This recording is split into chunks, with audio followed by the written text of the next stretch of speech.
Well, hi everybody out there in the Facebook land. I'm Dr. Lawrence Handler, along with my partner and friend, Dr. Zachary Pearce. We're going to be discussing upper eyelid surgery, very informal. I'll let everybody know this is my first time on a Facebook Live event. I don't know about you, Dr. Pearce, but yes. So I'm a little intimidated. The questions, I have a good grasp of all the material, but the whole Facebook Live and presentation is a little new to me. So hopefully in the future we'll do a lot more and we'll be really, really good at it. So yeah. Hopefully. But my name's Dr. Lawrence Handler, and Dr. Pearce and I are at Michigan Oculofacial Specialists. Sylvia is in the background. She's going to be helping us. She may be asking us questions where you can't hear her, so we'll repeat the questions. So I think I've introduced this enough. I'm going to hand it over to Dr. Pearce to do a little bit more introduction. So Dr. Handler and I are what is called an oculoplastic surgeon. So we trained in eye surgery and then subsequently in plastic surgery, focusing around the eyes and face. So that makes us particularly adept at the information that we're going to present to you today and just interact with you. We really focus most of our practice on doing eyelid surgery, and upper eyelid surgery is by far the most common thing that we take care of. We have 3 locations. One is in Clinton Township, another is in Troy, Michigan, and the other is in Farmington Hills. And we each see patients at each location, and there are multiple surgical sites around town that we operate at. That's why I'm not used to being with them today. It's so unusual that we're together. So I welcome the opportunity to be able to spend a few minutes. Yeah, you too. Our information, phone numbers, website addresses, those are found on the Facebook page. An easy way to remember our practice website is myeyelidexpert.com. That's a great way to interact with us online outside of Facebook, and can make appointments and contact us through that. That sounds good. We ready for a question to kick it off? Sure. You're good? Okay. Yeah. When we talk about upper eyelid surgery, there's the cosmetic aspect of some patient populations and there's the functional aspect. And on some patients, there's a mixture of skin excess and the lid height itself. So I'm going to have Dr. Pearce explain to us the difference between a blepharoplasty and a ptosis surgery, or both. Go ahead. So this is one of the most important things to understand when you're undergoing upper eyelid surgery, is recognizing that there are multiple factors at play.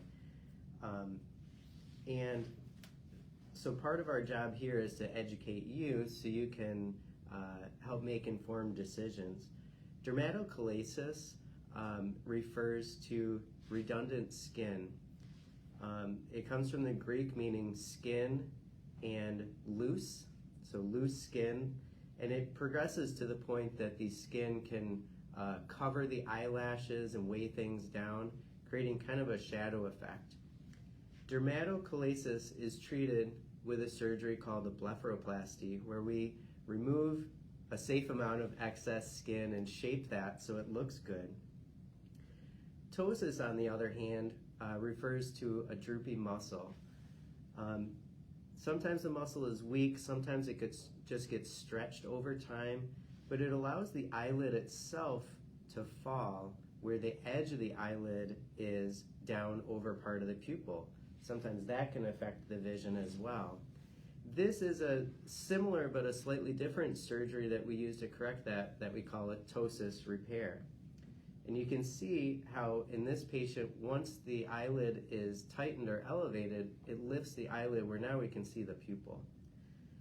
This is really fundamental to understand, as you're undergoing a consultation and recognizing, hey, what do I need? And the nice thing about seeing us is that we can customize the treatment for you and recognize that this is not necessarily a cookie cutter procedure. Everybody's unique. On the upper picture, we can see excess skin. The lower picture has a droopy muscle. Dermatochalasis is the upper picture and ptosis is the lower.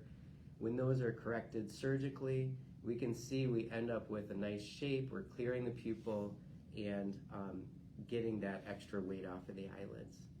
You know, I'm gonna interject a little bit on the ptosis part, because I think people come in with a perception that there has to be an ideal height regarding the lid, and we're talking about the lash line. That's what we're talking about, lid height. And I've come over the years to realize that that is very customizable depending on the patient. So I happen to look at photos from 10 to 20 years ago to get an idea of where that lid height was, and pretty much want to duplicate that lid height. People who've had a lower lid height for years, if that lid was elevated significantly, they might look thyroidal. And maybe the opposite, somebody who had a more prominent look, if it was dropped too much, might look not like themselves either. So I'm just throwing that in the mix, that when you look at these photos, don't take that I need to be at a certain height, Right. or someone needs to be at a certain height. Like you said, it's a discussion that you have to have with people in an office setting to kind of have an idea of what the goal is before you go into surgery. Yeah, great point. And sometimes it's not as clear that patient just needs one. Sometimes patients will need both procedures. And you can see in these examples, the patient had extra skin, but also a low eyelid height. And so they really needed both of those surgeries to correct that. Sometimes, I don't know about you, but sometimes I will do these surgeries together. Sometimes I recommend doing one at a time and kind of watching the healing process, and again, discussing it with the patient, what their goals are.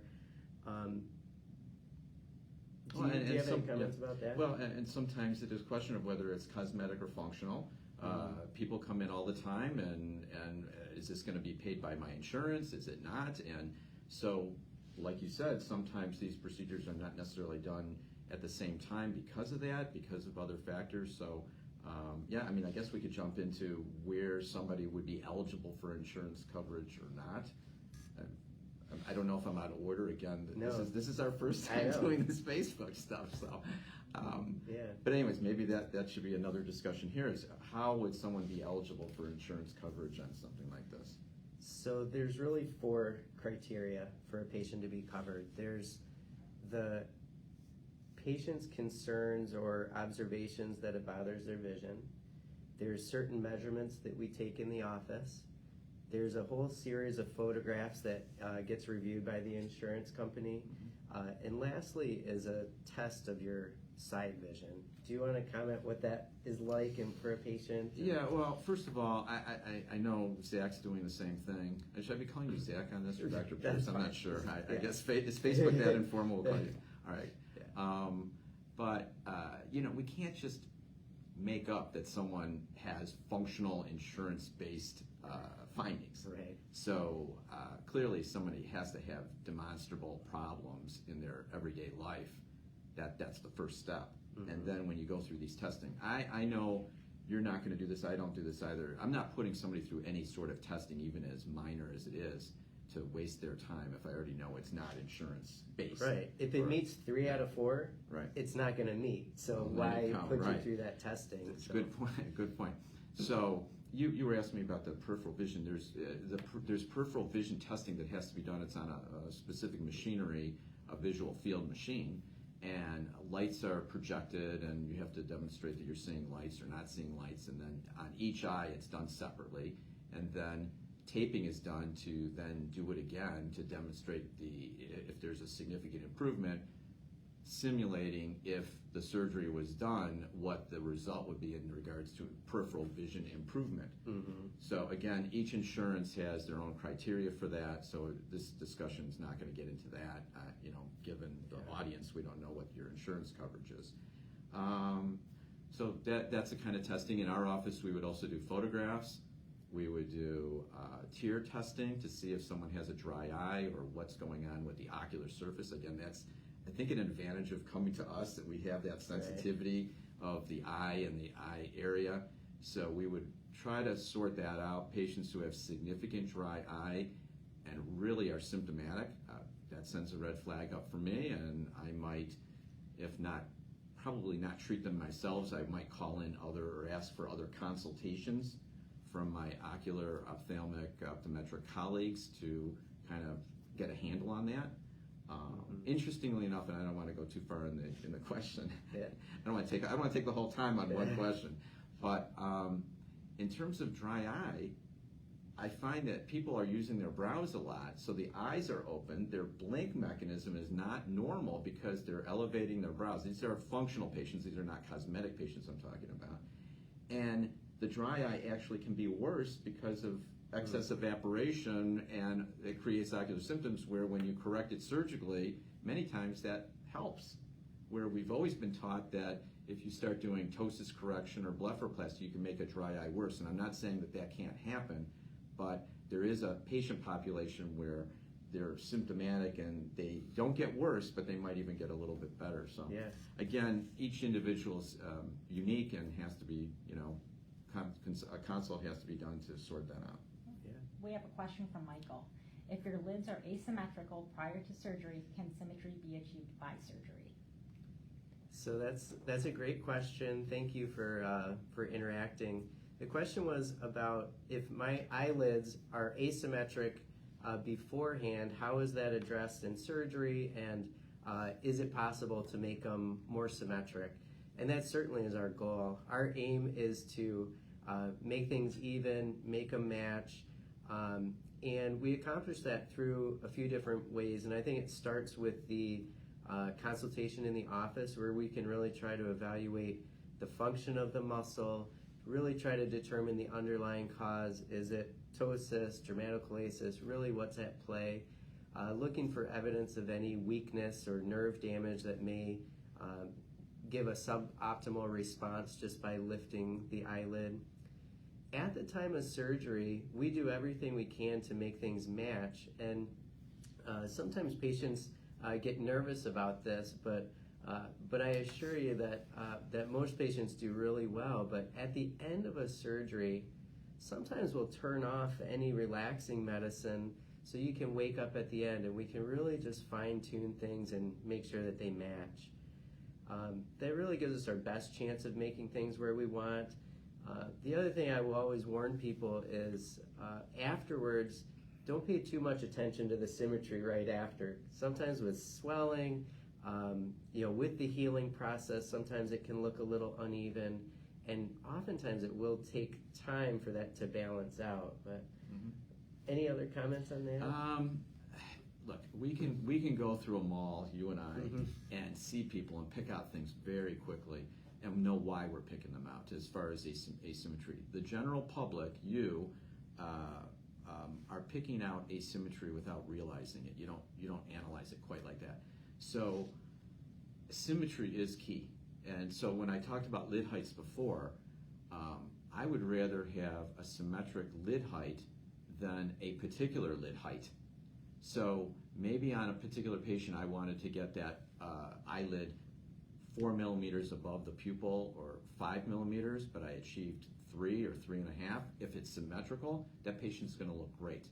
If I achieve one lid at 4 and one lid at 2.5 or 3 millimeters above the pupil, you won't realize it, but your brain will detect that that person has some asymmetry. And that's how people judge it. And I do want to say this, that whether something's done under insurance for functional reasons or cosmetic, the goals are the same. I don't look at people differently. I want symmetry. I want it to look great. And of course I want people to be happy. And so I identify a lot of this stuff ahead of time. I look at photos 10 to 20 years ago with a patient in a room and point out the asymmetries, because some of the asymmetries are not correctable. They're from other things. Maybe your brows, maybe there was an accident, maybe there was a condition. People have had zoster or other things around the face, skin cancers. So we want to look at it ahead of time to make sure that the patient understands what are we capable of doing, what are we trying to do, what are we trying to do with that particular procedure, or do they need other types of procedures in addition to the eyelid surgery?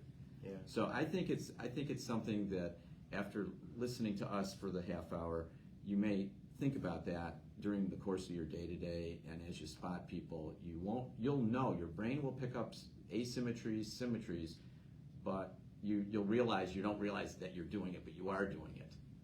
Okay. Michelle Yep. asked a two-part question. If you have excess skin in your lids and significant bags below the lower lash line, will insurance only cover the upper? And the other part is, can you fix the lower as well? Okay, so Sylvia is, can everybody hear Sylvia? I guess now. We're talking about upper eyelid and what's coverable, and if lower eyelid surgery can be done at the same time. I believe that's what it was, bags of the lower eyelid.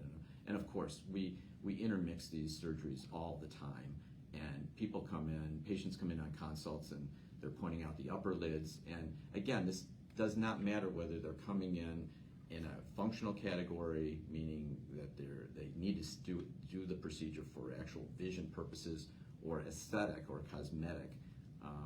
A lot of people have concerns about those lower eyelids, and virtually 100% the lower eyelids are not covered from a cosmetic standpoint. Insurance generally does not. I can't remember an insurance that covered a cosmetic procedure. Early in my career, believe it or not, there were patients under some insurances that covered cosmetic procedures. I think that day's over. Yeah, I agree. But do you have some more slides? I mean, I think it's time to get off us and maybe back on the slides. That might be nice. So yeah, do you have what slides do you want to show us next? When I was talking to people that we were going to do this, some of the questions I kept getting asked over and over again is, well, what's the recovery like? What do I expect afterwards? And this is a good one for upper eyelid surgery. For upper eyelid surgery. So let's see what we got here. Yeah, thanks for the nice setup too, Zach. You got this thing looking great. So for the first week, and these are just a random splattering of some patients at about one week, so you can see the variety of colorful bruising and swelling that people can get. Typically, things are softly swollen and bruised, not painful, and you can still see, but you look a little beat up. We usually recommend doing a lot of cold packs or ice packs those first couple of days, as the swelling usually peaks around that second day and then starts to slowly go down. We often recommend doing a lot of lubricating eye drops or ointments to help keep the eyes comfortable, because they're going to be more open to the air, can feel a little dry and irritated. And then sometimes we'll use Vaseline or an ointment to the stitches. So I'm going to interject. As chefs do all the time. You're a wonderful chef. I'm a wonderful chef in our medical practices. My routine is different, you know. So I think you're going to get, if you come to Dr. Pearce, you're going to get one set of instructions, and if you come to Dr. Handler, you're going to get another set of instructions. And I tell patients all the time that over the years I've changed my instructions, and just like a chef might change a recipe or something like that, it's an ongoing process. Right. And so mine have developed over the period of years. Yours has too, and so there's differences. Yeah. I don't know if we want to get into those at this point, but I agree with how you're presenting this, that there's going to be probably some bruising and swelling the first few days. Everybody's a little different. We really work hard at analyzing people's anticoagulant status, so people who are on Eliquis, Coumadin, etc., Xarelto. These are the big ones that we see. That's a big thing. We got to step back and look at it and find out if we can get cardiac clearances or internal medicine clearances on some of these products, because that can complicate things. And at least lately in my practice, we've used some other things in the local anesthetics to try and decrease some of that. And then some patients will do the home remedy arnica. I don't know if you're a big arnica person. Yeah, I think the studies are a little equivocal. Some say it helps, some say it doesn't, and so I have no problem with a patient using it, but don't consistently recommend that as part of the routine. That's interesting, and I didn't know that of Dr. Pearce, but same thing for me. I tend to want to get people off of all the vitamins and aspirins and nonsteroidals, and so I felt the same way, because once you start making exceptions and take this and don't take this, it gets very confusing. We're doing this all day. The person having it done probably never had it done. Yeah. And I like to be very clear. No, no, no, no, no. And then after surgery, a few days, yes, yes, yes, yes, yes. But I don't want to start, this one's okay, that one's, I used to say, it's fine to do these vitamins, but not these vitamins. It's too confusing. Yeah, and you don't always know what's in all the vitamins because Exactly. there's multiple things in there. Right. So Right. Chair just- I agree. Okay. I'm sorry, you were in the middle of a nice presentation. Well, I that's okay. interrupted you. I do always warn people that first week, if they're significantly painful, if they're swollen totally shut, that's Mhm. more than I've Yeah. described, and Good point. I want a phone call. Definitely. If stitches pop open, something like that. This is surgery. The vast majority of patients do great. Mm-hmm. I mean, without a doubt. But it's surgery, so I always leave that line of communication open. If there's a concern or question, just call. Not a big deal. That first week, I do think it's important to really take it easy, avoiding anything real strenuous or heavy lifting or anything like that. Most people are taking 1 week off of work in most situations. But still, it's okay to see. You can read, you can drive, you can get around. Showering, shortly after the procedure is typically fine. Then that second week, we'd see you back in the office to get the stitches out. You're increasing activity, kind of getting back to normal life. And then for me, usually by the end of the second week or the third week, it's kind of life as usual. You still look a little beat up in some cases, but feeling well, and usually no restrictions at that point.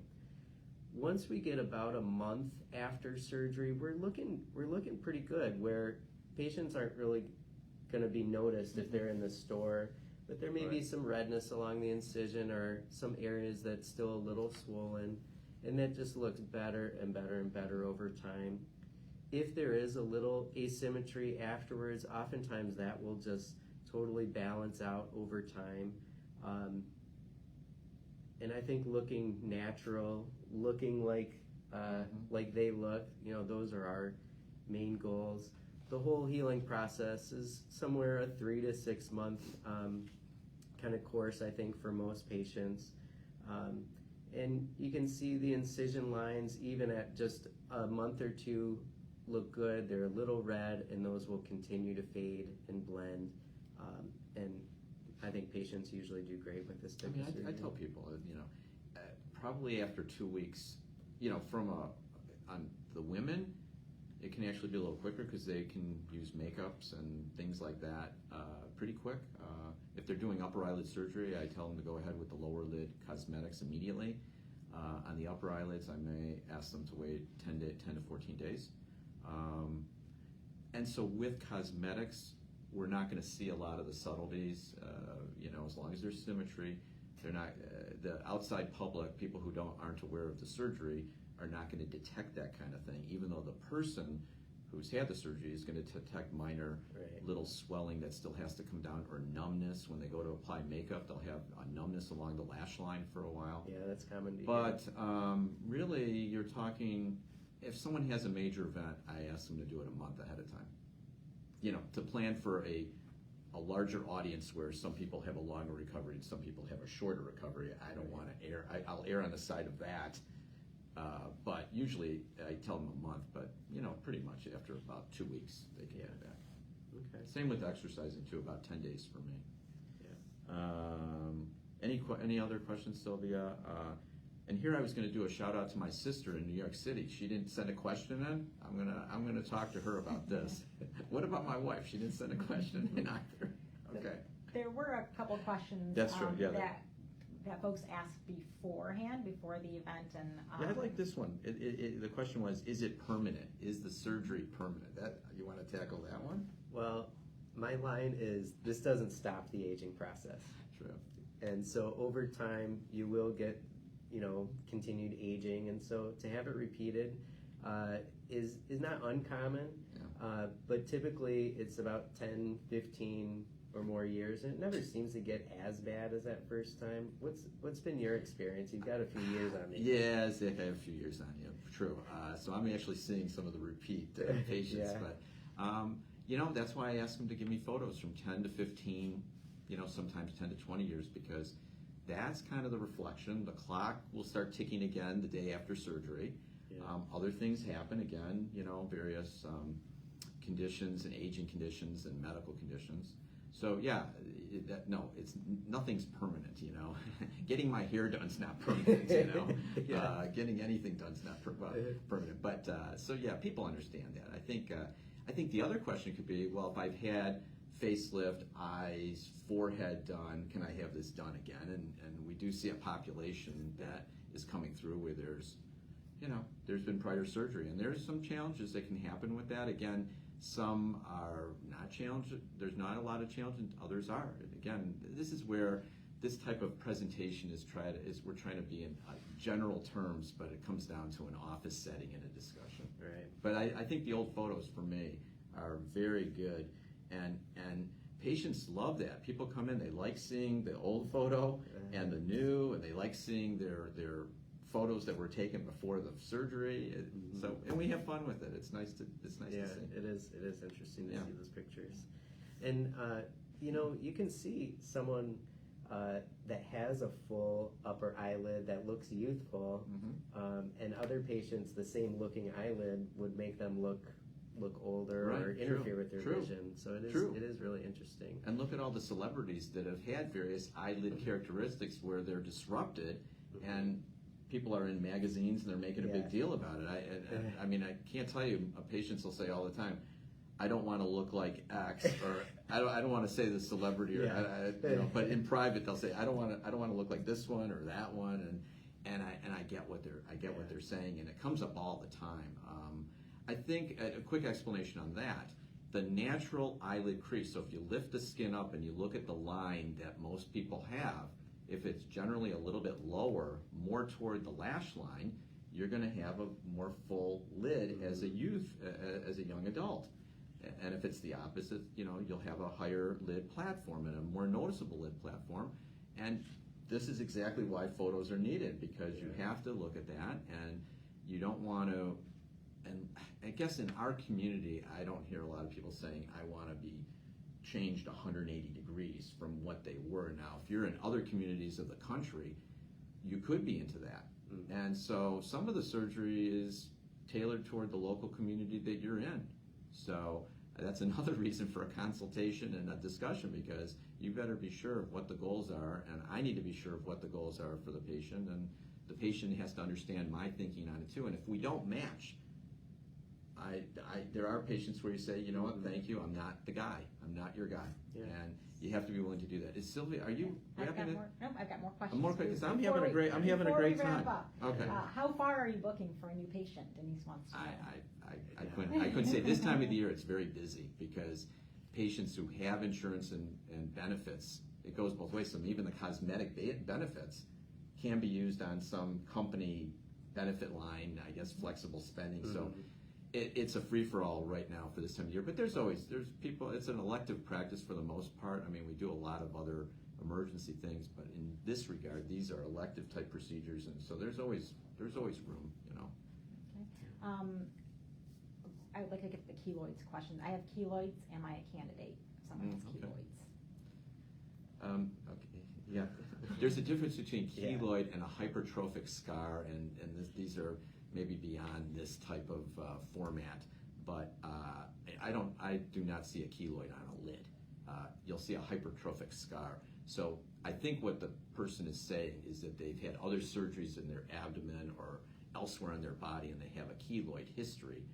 But you don't see a keloid on the actual eyelid itself. Right. Yeah, I think histopathologically there's a difference between the two, and they just don't see those on the eyelid. Right. That's not to say that a prominent scar could not develop.